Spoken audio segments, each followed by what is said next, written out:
Published, 17:30 Eastern Standard Time, the 8th of January 2018. Updated, 9:14 Eastern Standard Time, the 9th of January 2018. Former MCC chief executive Keith Bradshaw is to publish the book he was warned would lead to him never working in cricket again.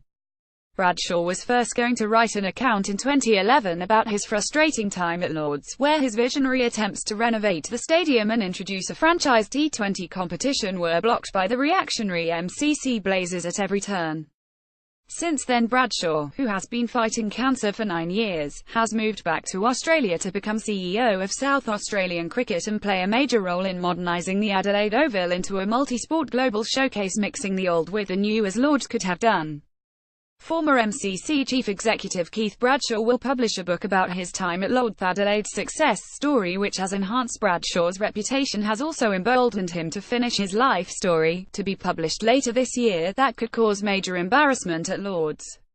It will likely give more ammunition to those who believe Lord's should take property developer options to have the funding to keep the ground on a par with the Australian cricket facilities at their test match venues.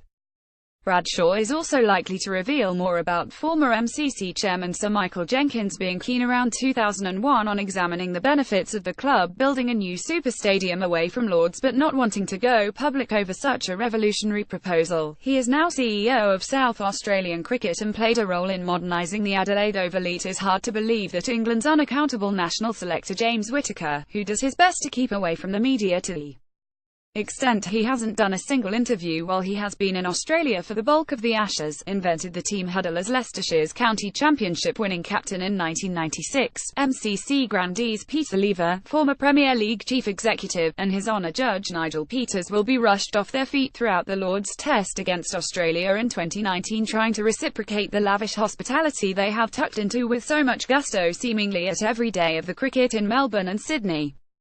So boringly predictable has been the course of this Sydney Test that new grounds manager Justin Groves, responsible for his first Test pitch at the Sydney Cricket Ground, was confident in announcing that Australia would wrap up victory an hour after lunch on the final day. When he spoke at an SCG Trust lunch the day before, he was just 5 minutes out in his forecast. New SCG groundsman Justin Groves correctly predicted when Australia would win final Test. Even cricket Australia don't seem enthused about winning what has been a dull Ashes, played on slow pitches with a poor, attritional run rate.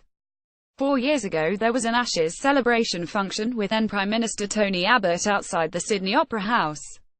This time there is no comparative event, only images of the Aussies' success beamed onto the same iconic venue. 4 years ago Australia celebrated at the Sydney Opera House. This time as more subdued, brightly coloured batting grips associated with the Big Bash teams have taken off in Australia. What's more, they save parents a fortune as they can now re-grip a second-hand bat in the right colours rather than always have to buy an expensive new one. Busy pundit Michael Vaughan has shown interest in the concept.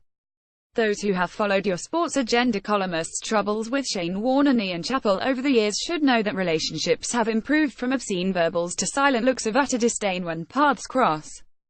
Shane Warne and Ian Chappell now give looks of disdain to your Sports Agenda columnist.